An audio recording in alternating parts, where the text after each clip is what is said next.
Everyone. We're going to go ahead and call the board meeting for the Sacramento Regional Transit for Monday, April 10th, 2017, with this small but dedicated group of board members. We do have a few others that will be showing up. So Cindy, carry it away here. Director Budge is marked as being absent. Director Hanson? Here.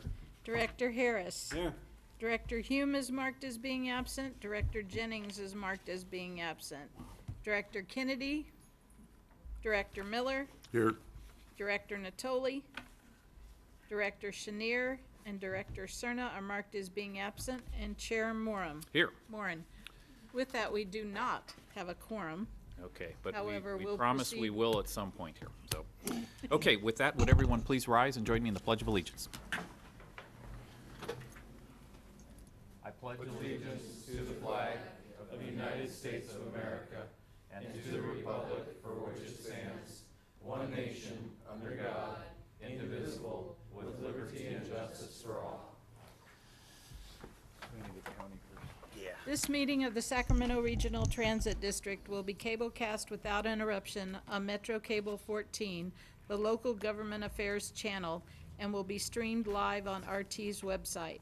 Tonight's meeting will air on Wednesday, April 12th at 6 p.m. and replayed on Thursday, April 13th at 9 a.m.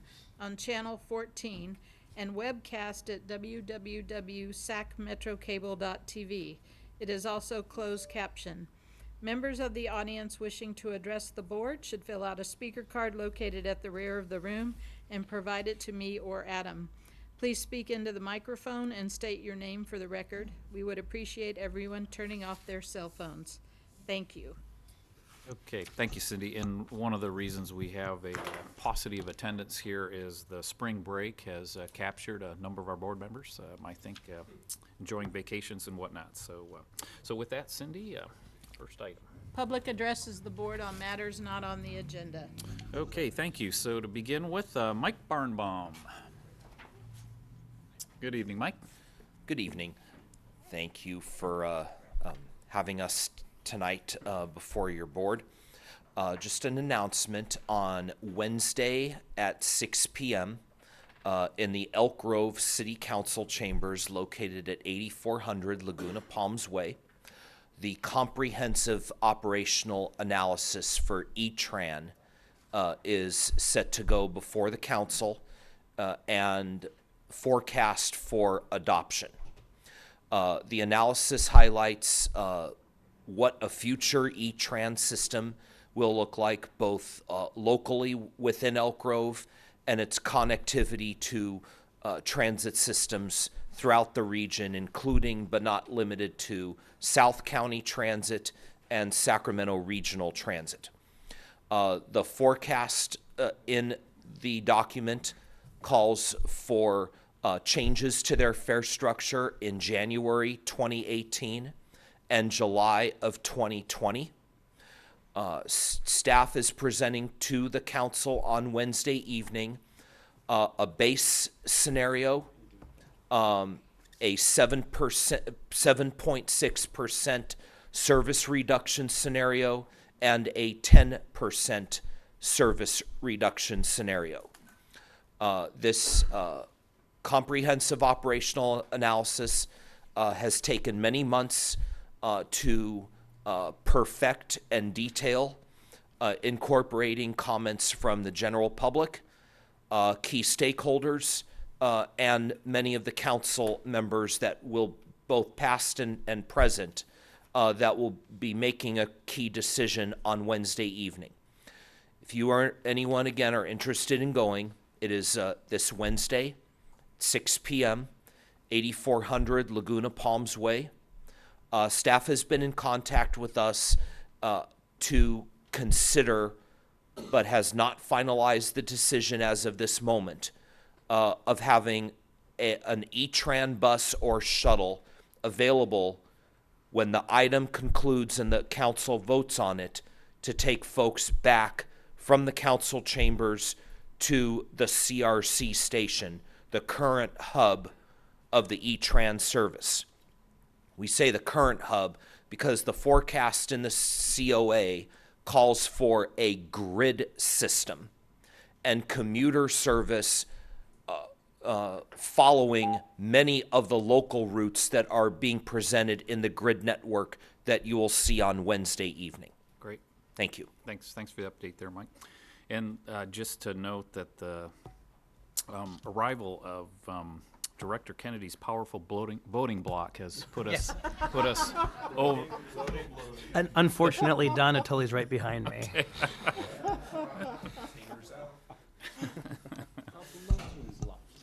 Okay, next, Jeffrey Tartagia.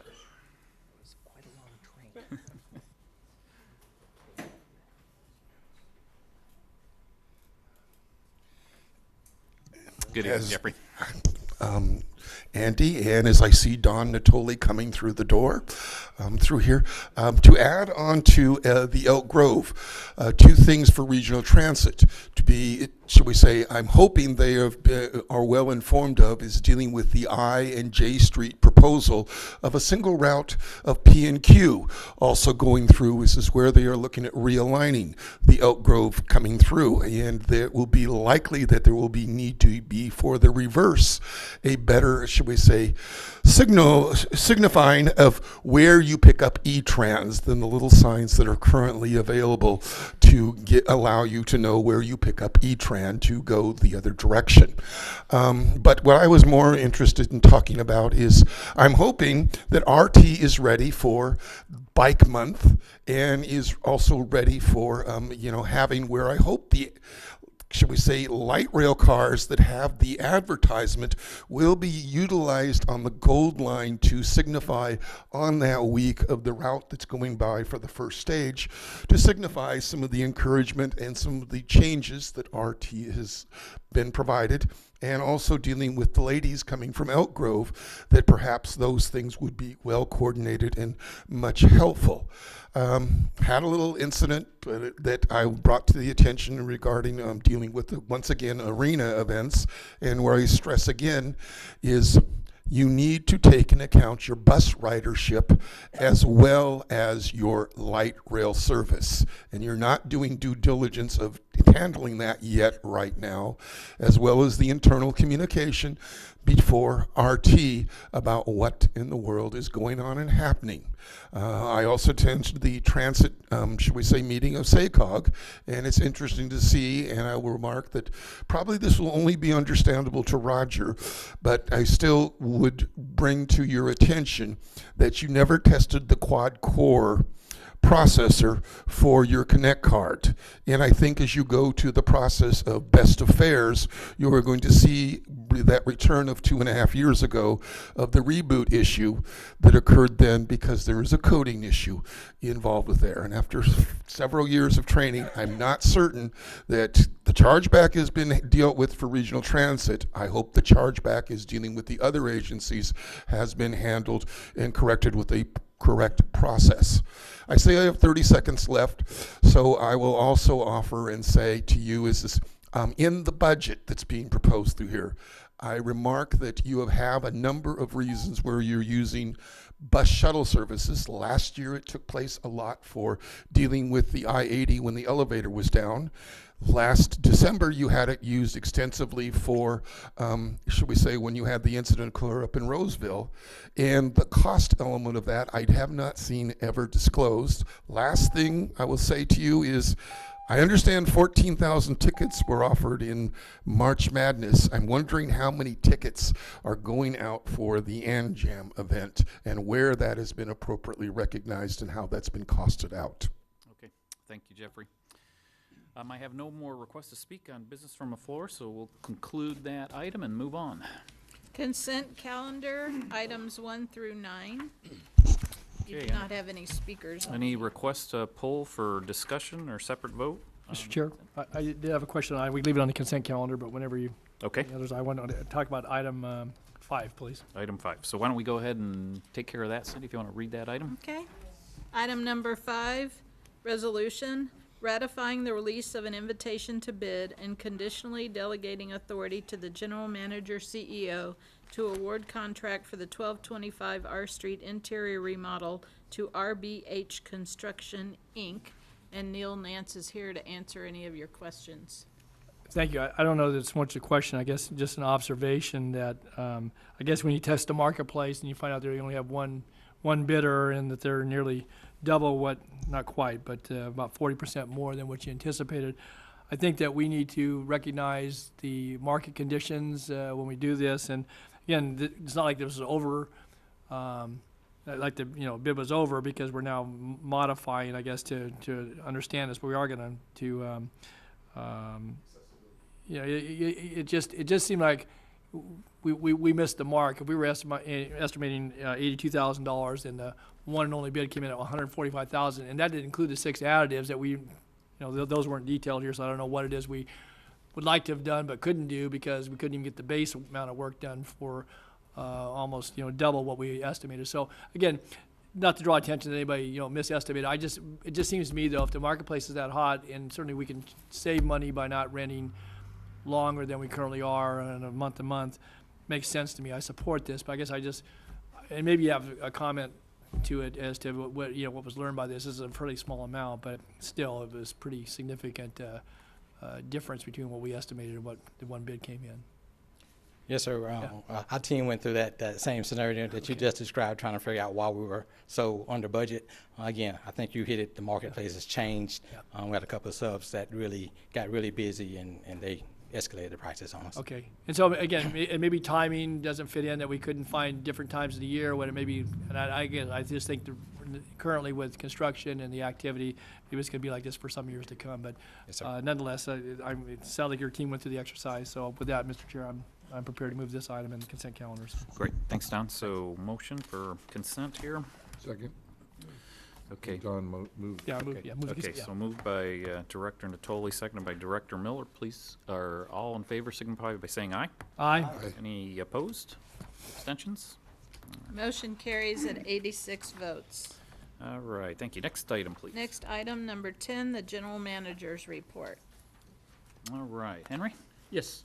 Good evening, Mr. Chairman, members of the board, and the public. First, I would like to update board and the public about the successful approval of SB1. Last Thursday, state legislation, after many, many years, approved a landmark transportation bill, SB1. The bill will provide approximately $5.2 billion for roads and transit, with approximately 85% of funding for roads and 15% for transit. It's approximately, the details yet to come out, but based on the current information, it's about 85 versus 15.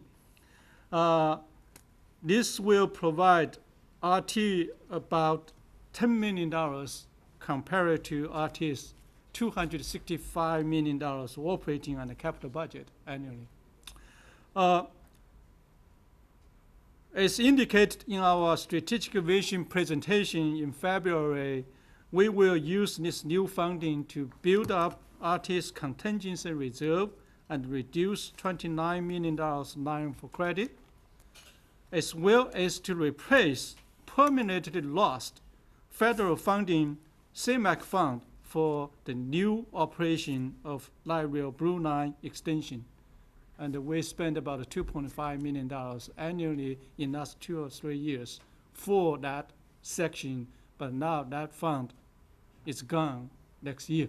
So we have to use this money to replace that, and also to offset lower than expected state cap and trade fund due to the poor performance of the program. The cap and trade fund was supposed to generate $600 million auction revenue recently, but only $8.2 million was received. So it's just 2% of the fund actually realized than what expected. The main reason the SB1 gave the transit so little of the percentage is because they said the cap and the trade fund supposed to generate over $1 billion for transit, but actually in this case, it's going to be decimal amount we're going to generate. So that is the history behind that.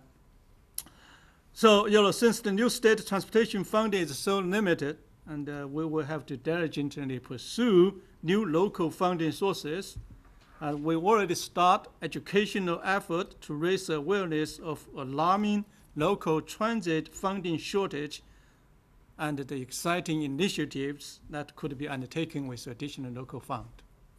So that's a brief update on SB1. In the meantime, I would like to share another exciting news about our revenue bond rating. Last Wednesday, just one day before the SB1 was passed, we received an upward change on our revenue bond rating from a negative outlook to a stable outlook with Moody's, after staff worked with the rating agencies very hard in last year. The reasons Moody's raised artist bond rating from a negative watch to a stable outlook include: first, they're happy with the significant transformation RT has made in last year and a positive turnaround in our financial condition.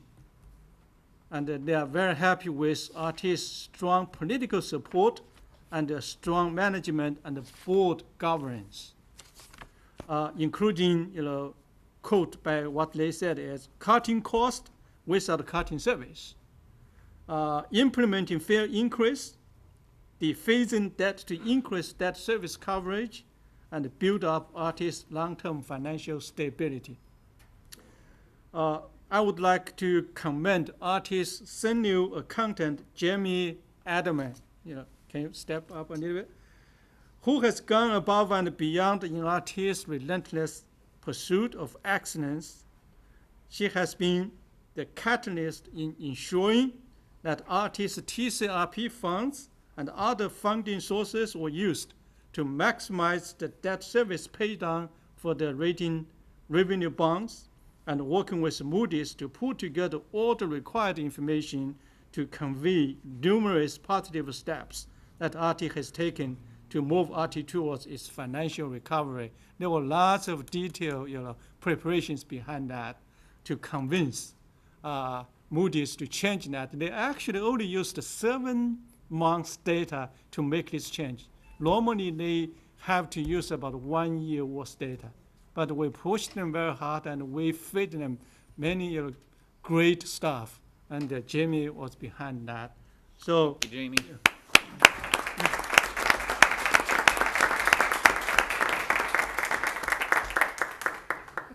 So, thank you, Jamie.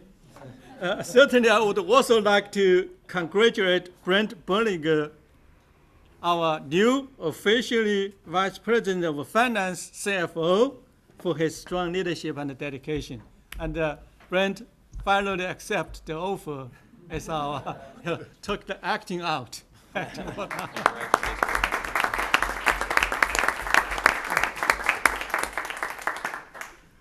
A very brief update on the status of our strategic vision and the route optimization progress. We have been working very hard right after February 27th strategic vision workshop by sharing our vision and the route optimization efforts with the community. We have made various efforts moving forward, beginning with regional dialogues, including meeting with numerous regional stakeholders and organizations in the last 4 months, and are scheduling many more presentations at community meetings over the next couple of months, including neighborhood groups, business improvement districts, chambers, school districts. Actually, yesterday we had 4 school districts representatives from this whole region meeting with us. And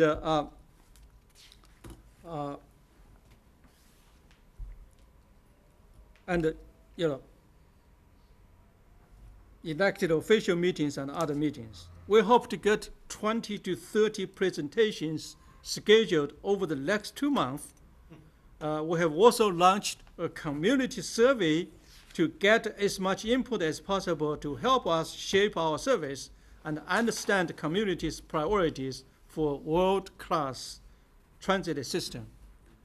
one of the reasons we push so hard to have these meetings is the Measure B pool will start in June timeframe, and the valuation will conduct a pool about transportation too. And I believe STA board will largely based on the pool results to determine future measures. This work will also lead us into the route optimization. We are considering various options to provide improved frequencies and coverage, including enhancing neighborhood circulation buses that will serve various community activity centers and connect to regional SAC-RT service, such as nearby light rail stations. We want to leverage innovative approaches like bike or ride-share program services to bridge the first and last mile and build a seamless mobility network that will include electric and autonomous vehicles. And the director, several directors expressed, autonomous vehicles and electric buses in the future. A lot of exciting news is we last month, ATO Local 215 board signed a letter of agreement with RT to create additional demonstration project to provide for expanded use of transit agent classification to add about 30 to 40 more transit agents in addition to existing 25 transit agents, while reducing the contracted security guard services. These new agents will perform field inspections and related duties to further enhance security on trains and stations. The demonstration project is slated to run for the duration of the recent extended ATU collective bargaining agreement, which is a 2-year agreement. The new transit agents employed during the demonstration period will receive the same wage and benefit as current transit agents, except they will be participating in a defined contribution retirement plan, a 3% employer contribution 457 plan, a 3% RT contribute 457 plan, rather than a more costly traditional defined pension plan currently provided to existing employees, which is 26% of employer contribution pension plan. So it's a decrease from 26% to 3%. These employees will assume duties previously performed by contract security guards. This is a significant step because this will help to reduce the labor cost in a positive way.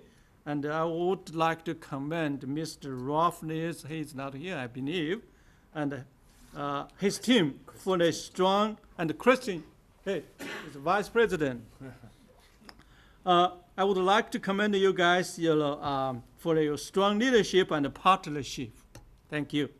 The change from the guard program to transit agent program will not just save RT's cost, but also is a part of our tireless effort to seek new business model for better customer experience. I'd like to specifically thank G4S for a satisfactory performance and excellent partnership in the past. They played an important role in RT's journey to excellence. Well, today we will officially release our FY fiscal year 2018 budget for 60 days public review. As you might notice that instead of a reasonable budget increase year by year due to the CPI and union wage increase defined in union agreements, the union wage increase is between 2.5% to 5%. Our proposed fiscal year 18 operating budget is actually 1% less than last year's budget due to our effort try to pursue the operational efficiency and business process optimization. We plan to achieve this milestone without changes of our service and fair structure. This is the key. Without change of the service level and without change of our fare, and we try to reduce our budget. Furthermore, we plan to use some actual fare revenue we are receiving currently to provide some free ride days for students and seniors 62 years or older. It's a thank you to the community. We're going to bring this proposal to board for board discussion and potentially approval in next month or so. Another major reason that we can achieve a budget reduction without affecting service is our extraordinary partnership and the productivity improvement initiatives we are implementing with our vendors and contractors. Earlier I talked about G4S. We changed the service from contract service to internal service, which will save approximately $200,000 just by making that move. And for this, I want specifically to acknowledge one of these outstanding partners is Paratransit Inc., which provides SAC artists ADA paratransit service. With innovative funding reallocation, better scheduling, and service enhancement initiatives, Paratransit Inc. and RT has reached a tentative agreement. Here will save Paratransit Inc. will save RT approximately $3.5 million operating cost while continuing to provide quality service to the Sacramento ADA community at the same or even higher service level. I want to thank Paratransit Inc.'s new CEO, Ms. Tiffany Fang, for her great leadership. Could you please stand up, let people see you? Thank you. Thank all PI Board of Directors, especially representatives from RT and PI Board. Director Helm and Director Hansen, thank you. And the prior member, Director Natani, thank all of your leadership. And thank you for your guidance. Thank RT's Mobility Advisory Council and all RT board members and community leaders, as well as ADA community for a strong support. And also a big shout out to our dedicated RT team for working so effectively with our PI counterpart to make this happen so smoothly with extensive professional preparation and negotiation. Some of these team members are Laura Ham. Laura, can you stand up? Let people see you. Brent Berlinger, Doug Vandeka, Janice Labredo, who is our paratransit service director, David Goldman, who is our budget director, and many others. Thank you all. This concludes my GM report. I would love to answer any questions you may have. Thank you. All right. Thank you, Henry. Thanks for all that good news, and I think Brent thanks you for taking away some of the budget thunder he was going to present here. So with that, we do have a request to speak on this item. Mike Barnbaum. Thank you. So we want to celebrate the passage of SB 1. It should be enrolled shortly. Thanks to everyone through the committee process and on the floor and whatever had to be done to wrangle those last 3 votes in the Assembly to get the Senate bill approved and over to the governor's office. Every bit helps. We recognize and join RT in recognizing that while this is a good step forward, it is surely not nearly enough just for the Sacramento region at all.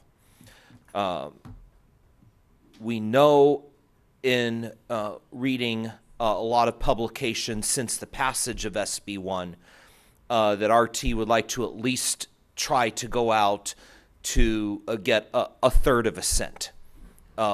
We think RT and the county-wide area and the region need even more than that. We're even going to push for half a cent to a full cent. But we know that the success of this cannot be nearly to what we think it would be without this. This is SCA 6 by Senator Scott Weiner. Weiner. What his bill would do would lower the voter threshold necessary to pass such local and regional measures from 67% plus 1 to 55% plus 1. This follows the success of then state legislators Jack O'Connell and Tom Torlakson, who made this successful for school bonds. If it can be successful for school bonds, why can it not be successful for transportation, including but not limited to transit? We have not seen that this bill has had a hearing scheduled yet, but we recognize that, as you recognized earlier in the meeting, Mr. Chairman, about the number of absences during spring break, it is also the legislature's spring break this week. And there is no session or anything going on downtown in the Capitol. They will be back Monday.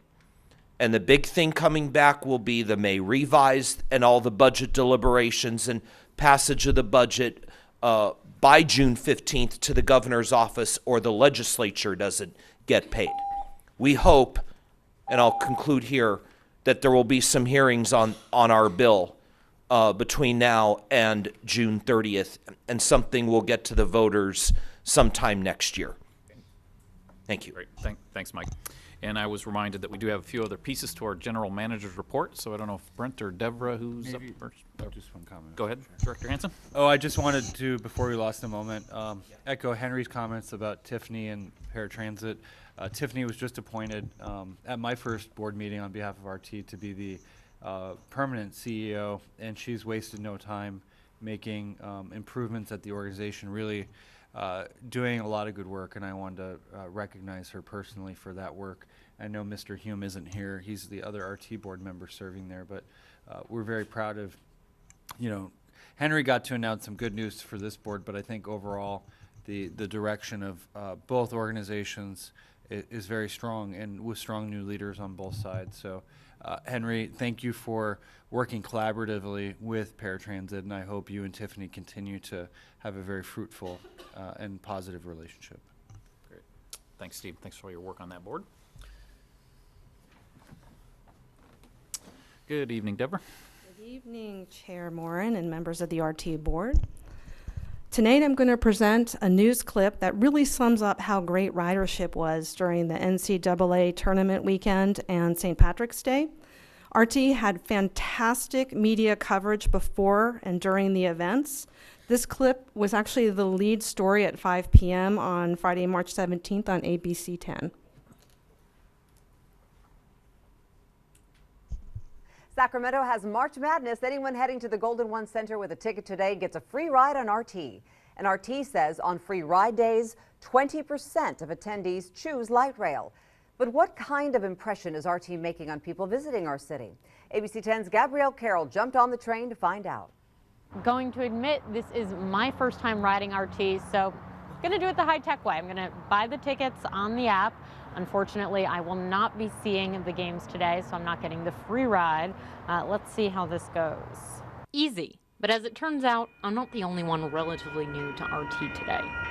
This is my second trip in 20 years. Are you excited? Well, yeah, I'm excited. Regional Transit says the majority of Golden One Center attendees taking light rail are using the system for the first time. But on board, Barbara Moore and Steve Head tell me they've now taken RT 7 times to get to the arena. Is this the best way to get to the Golden One Center in your view? Hands down, no question. Safe ride, security's here, lots of fans on the light rail. We get down there, don't deal with parking, don't pay for parking. Any problems with security, cleanliness, anything like that? I've lived in a number of places around the world. This is okay. Fair enough.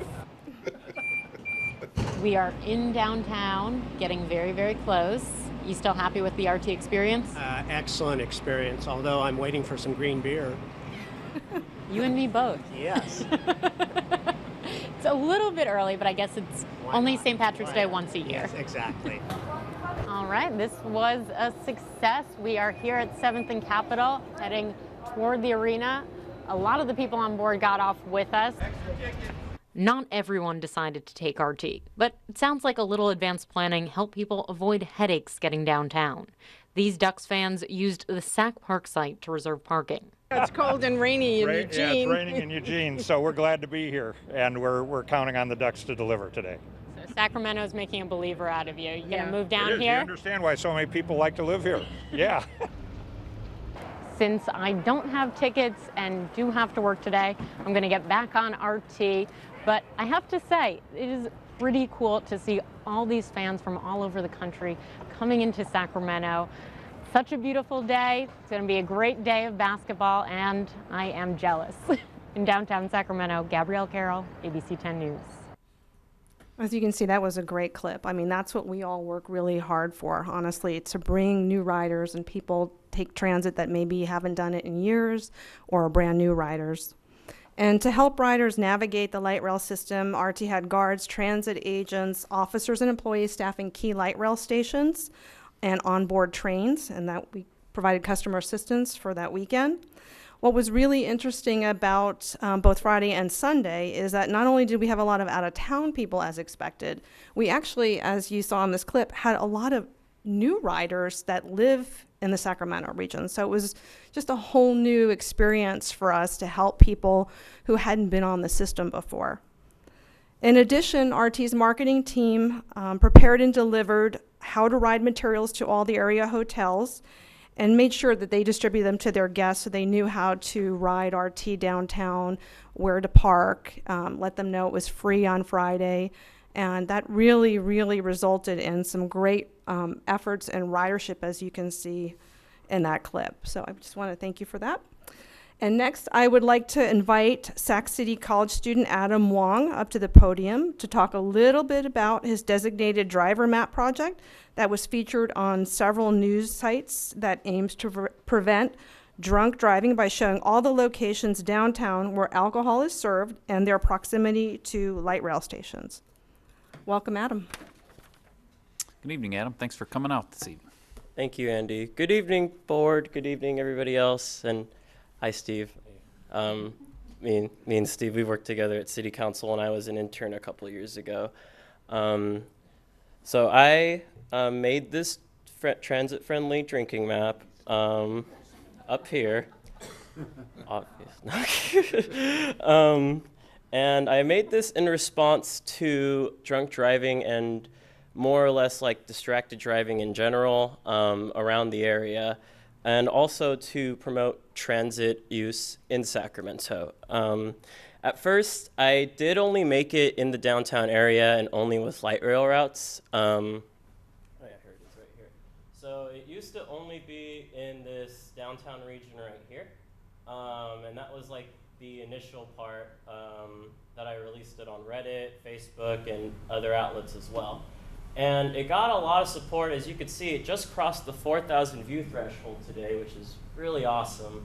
And I actually made it for the whole light rail route now. So I had, not only you have options in downtown, you have a decent amount of options at Folsom, it looks like. You have some off Hazel, you have some in Rancho Cordova, and even some in the North Blue Line and the South Blue Line as well. And very recently, I also just added these downtown bus routes as well. They will eventually have drinking spots as well, but the main reason I did that was to show people that you can also take the bus to downtown. Revolutionary idea, I know, but yeah, so this is pretty much the map right now. Let me get back to the microphone, yes. And I made it a focus in downtown, and with every stop or every drinking stop being at the most half a mile from a light rail station, which isn't really a far walk at all, in my opinion. I think it translates to 4 or 5 blocks. But after the expanded coverage of this map, I did make it bigger. There was no precedent for this map, which is also another reason that I made it, because we only have a transit option on Google that you can use, but it's heavily oversaturated in the downtown area because it shows commuter buses, buses from different agencies. So it really is like a big mess when you try and see what bus routes are on some of the downtown streets. So I decided to make this map for a little clarity as well. From my personal experience, transit in Sacramento has been an afterthought for some of my friends, but I really enjoy RT. It's safe, it's clean, it's a viable option for myself. I'm close to a couple of bus stops and not really that far from the 4th Ave Wayne Holkert station.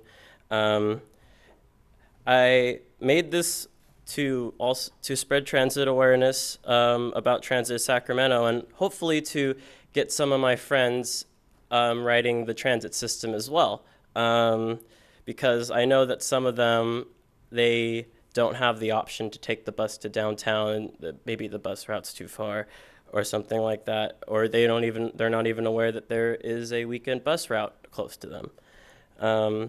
So after learning that there was no option for this map, I decided to become more of an advocate for public transportation in general. I'm also in the Ride Downtown 916 advocation group. I love my city, and I do want to see it grow stronger as a community. The map doesn't fully achieve this goal right away, but I believe it is a step in the right direction. Thank you very much. Great, Adam. Adam, I have to question your math because about 300 of those hits were from me. Yeah. Thanks for coming out, Adam. Thanks for the great work in the community. Andy? Thank you so much. Yep. Thank you. Director Harris? So I'd like to thank you also. Yeah. If you have any questions or comments, definitely you can. So I don't know, maybe Tim would like to comment, but there was a Rail and Brews event that was really a tremendous amount of fun. Mm-hmm. And it's actually pretty easy to get to some great breweries, some great Sacramento craft breweries, by taking light rail. Yes. So we gave it a try, and it worked out really well. Oh, that's wonderful. Yeah, I was actually surprised while making the map of how many just drinking options there were close to public transportation around here, and especially some breweries. I mean, like Track 7 is one of the most popular breweries in Sacramento right now, if not growing in the country, and that's right next to the City College Light Rail Station. It's not really that far of a walk at all. I think that's wonderful. Great. Yeah. Thanks, Adam.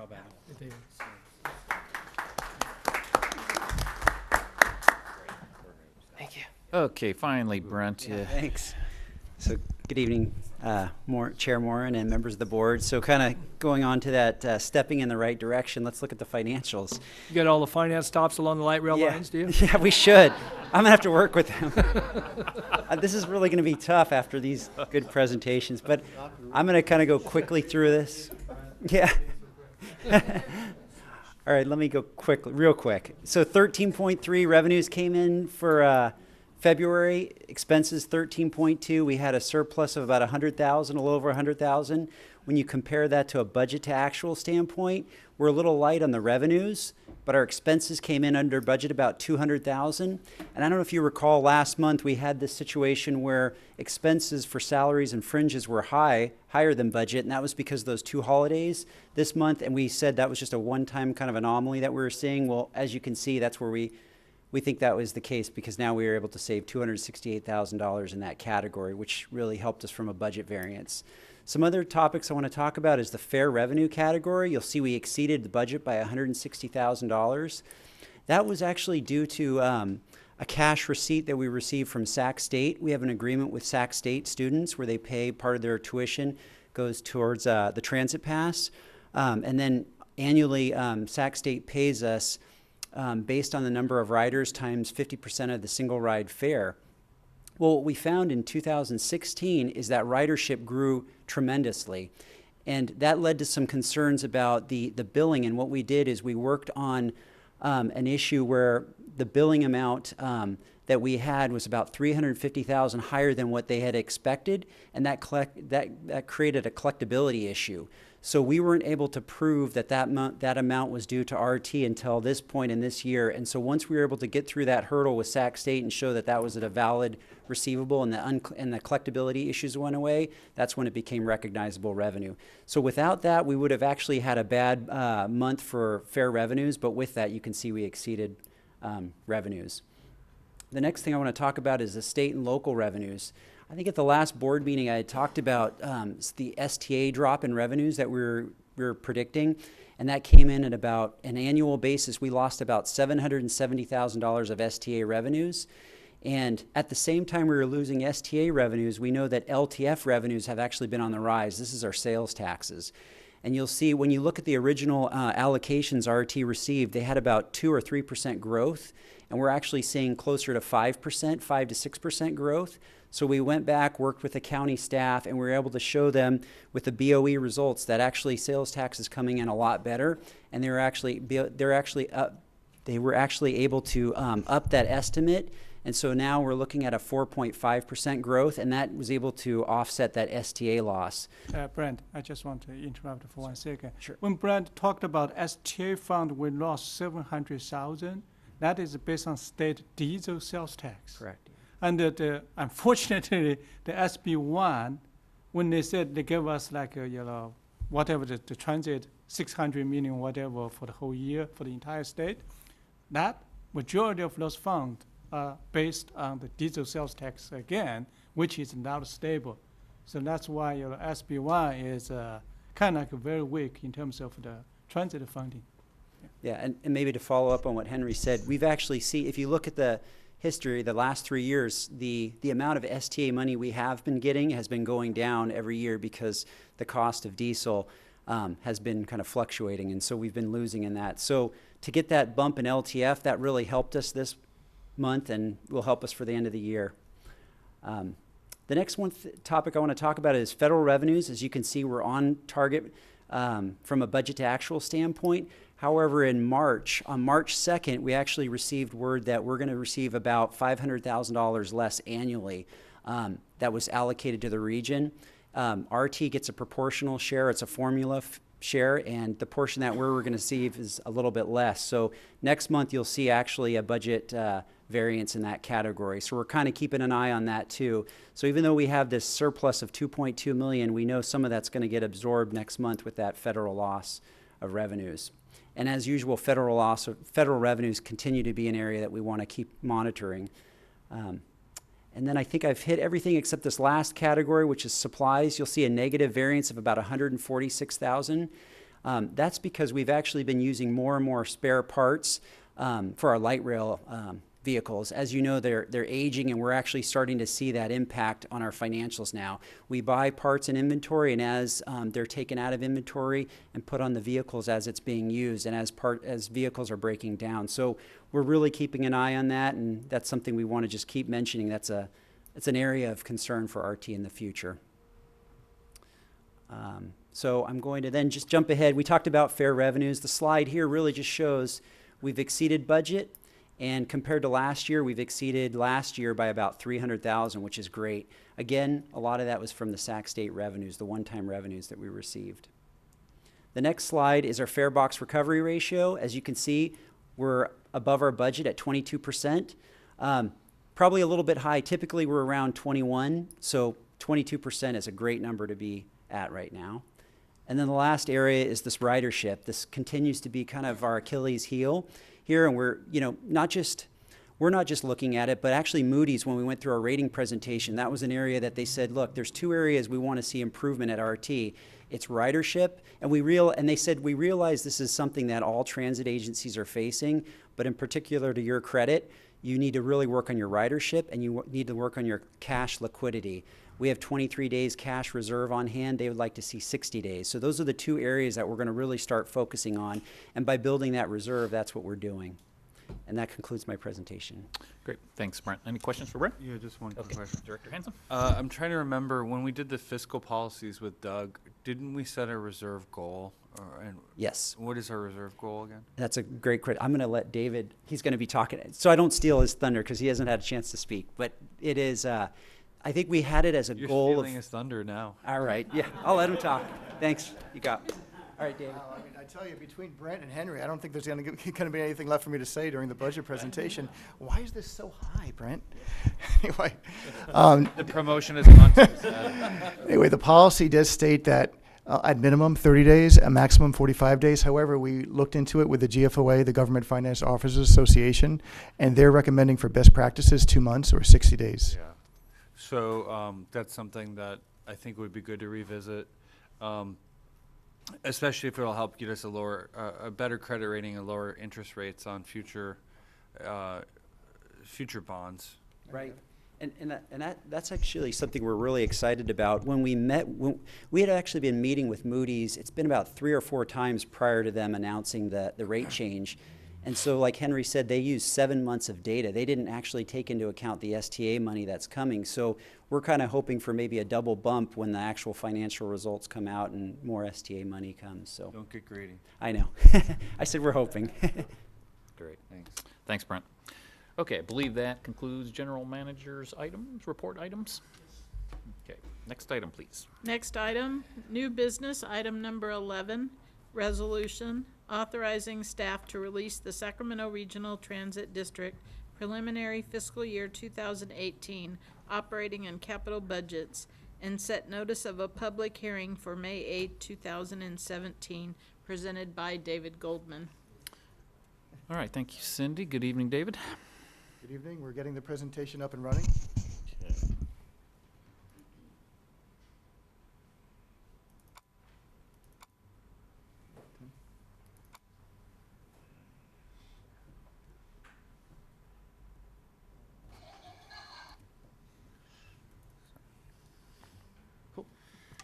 Cuba fund. Secure. Well, good evening, Chairman, Board, David Goldman, Management and Budget Director. So to go over the highlights, which were, just to really reiterate, the main purpose of these highlights is just to talk about how we were able to lower the budget without changing our service levels or our fare structure. These are our operating revenues. As you can see, the 2018 budget is proposed to be $160.9 million, which is down from $162.5 million in 17. 25% of our revenues come from state sales tax. Another 25% comes from the local sales tax, Measure A. 20% comes from fares, and another 20% comes from federal revenues, which are decreasing due to one-time, time-limited revenues that we had budgeted for 17, but they're going down by about $2.2 million in 18, and the remaining revenues are about 10%. This graph shows you in green 17 and in red 18. It shows you the percent changes per each one of our revenue categories. You can see that our largest revenue categories are going up about 4% or 4.4%, depending on if it's local sales tax or state sales tax, and that's based on allocations. The other categories, we have the federal ones moving down because of the one-time revenues. Our fare revenues are pretty much staying flat. Our STA money is going down by about 10% because of the trend that Brent had talked about before, and this does not include any allocations from SB1, which we'll be getting later on. And the other categories are moving as shown. Operating expenses, almost 70% of our operating expenses go to pay for our workers' salary and benefits, and the remaining categories, purchase transportation, professional services, supplies, and so on, make up the other 30%. This is a breakdown of our personnel by function. 87% of our personnel work in the operating departments, such as bus, light rail, maintenance, planning, and so on. Only about 13%. Just wanted to share, industry-wide, this breakdown is about 80-20. But in our case, we're much better than the industry, ratio. And the operating expenses, each category of operating expenses is moving per the percentages shown on the screen. Our largest category, like I mentioned before, is salaries and benefits. That's only going up by 1.8% or $2 million, which is really keeping our cost in line for the salary and benefits. The other costs, such as purchase transportation, that's going down by about 24% due to our partnership with Paratransit that Henry mentioned before. Professional services is going down by about 13% due to the fact that we brought security services in-house, and the other categories are moving as shown. Now, I'd like to touch upon our reserves line of credit because that question did come up a little earlier. The chart on the left, it might be a little hard to see, but basically the blue bars represent our reserves, our general operating reserves, where the red bars shown as negative numbers, that represents our line of credit. And you can see that in 2013, the second column from the left, that was our peak in the last 5 years for reserves. And you can see a trend that as the reserves get drawn down in 14 and 15 and so on, the amount that's needed for the line of credit goes up to where it is now, about $29 million. And the cost related to this line of credit are about $350,000 per year. Now, the reserve policy that we talked about before requires us to address this situation with the board. Now, the bottom chart shows the best practices number that I talked about before, which is 60 days reserve for operating. That's about $26.4 million. Our current operating reserve is only $3.2 million, and that's a shortfall of $23 million. In addition, there are 3 other reserves. One of them is self-insurance. We're about $2 million short with that. Our capital reserve is really a reserve for replacement. That'll be something that's under development and that we'll bring to the board at a future date. But the priority really is to get the operating reserve back to where it should be. And as Brent had mentioned before, once we do that, not only will we not have to spend $350,000 in banking fees, because we can do a lot of other things with that $350,000, but we would have a better credit rating and we would be more financially stable. This goes over the capital additions that are in the budget. It's about $195 million that's proposed for 18. The vast majority of that, 99% of that, is for the downtown riverfront streetcar, and the vast majority of that money is federal. That's proposed to come from New Starts. So to go over the schedule, tonight is the release of Just on that one, because it's back. very important. Sure. The rest of the money that's not federal is coming from state government and then the 2 cities. Yes. Yeah, it is not RT money. It is not RT money. Important that you say that every time. Every time. It is not RT money. Okay. I'll remember that. But some of those funds will pay RT staff who do work on capital projects. So correct. We will be sustaining some of our staff through that project, right, Henry?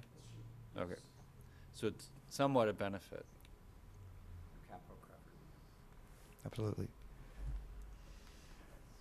So the final slide is the budget schedule. Tonight is the release of the preliminary 2018 operating and capital budgets. There's a 60-day mandatory public review. It begins today. On May 8th, it's scheduled for the public hearing. And on June 12th, that'll be the meeting for the adoption of the operating and capital budget to the board. So with that concludes the presentation. Great. Thank you, David. So any questions for David? This is just certainly the preliminary introduction here, so we'll get other chances to pick through this. So just encourage everybody to look through it and see what you like and don't like. Thank you. Okay, I do have a request to speak on this item. Jeffrey Tardigia.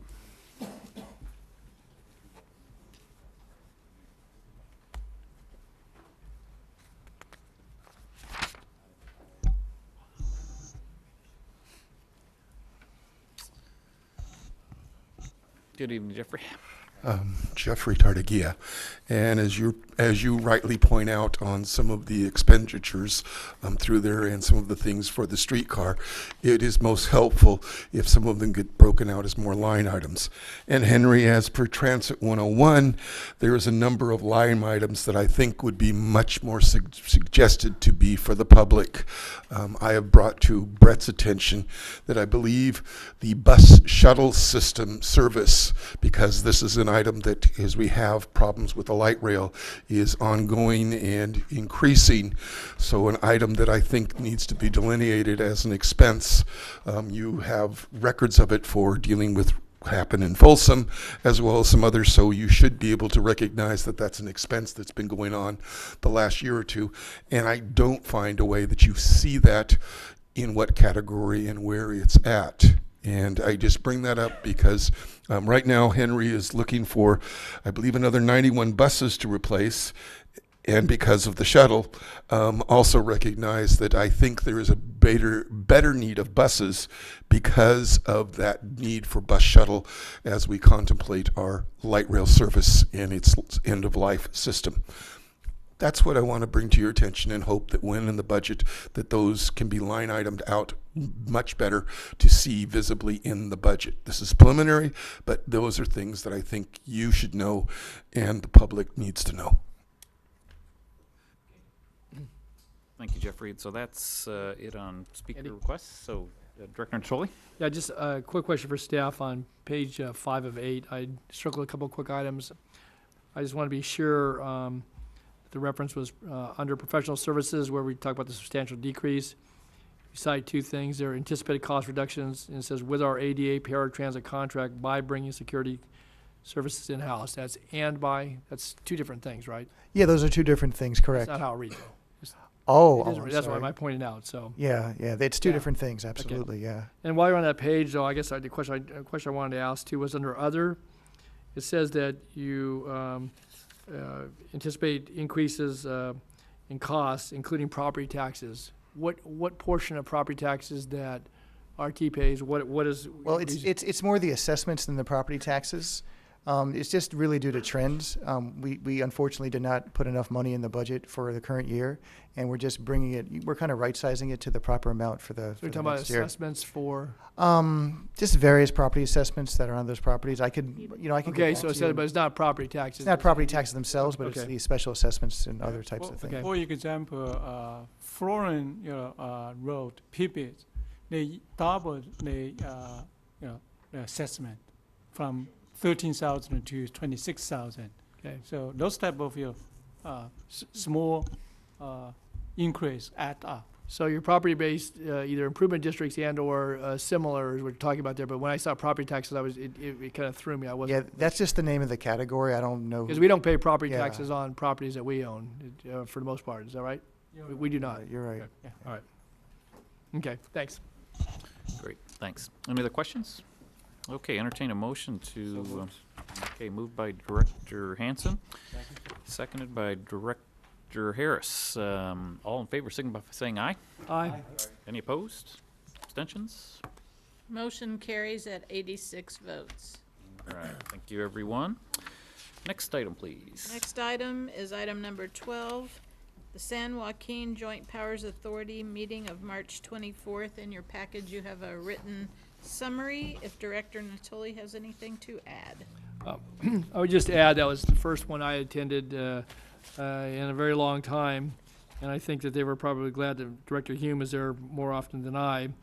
We had, as you'll note in the minutes, well over an hour discussion about single source contracting for advertising and other things. Ultimately, there were a couple other new board members that had been sworn in from colleagues on boards of supervisors, but it was I think an interesting discussion. I think staff, they were prepared, but I think yet not so much for the discussion that ensued. But anyway, I assured them that Director Hume would be very regular in his attendance as he is, and that they wouldn't have to put up with me at every other meeting. So anyway.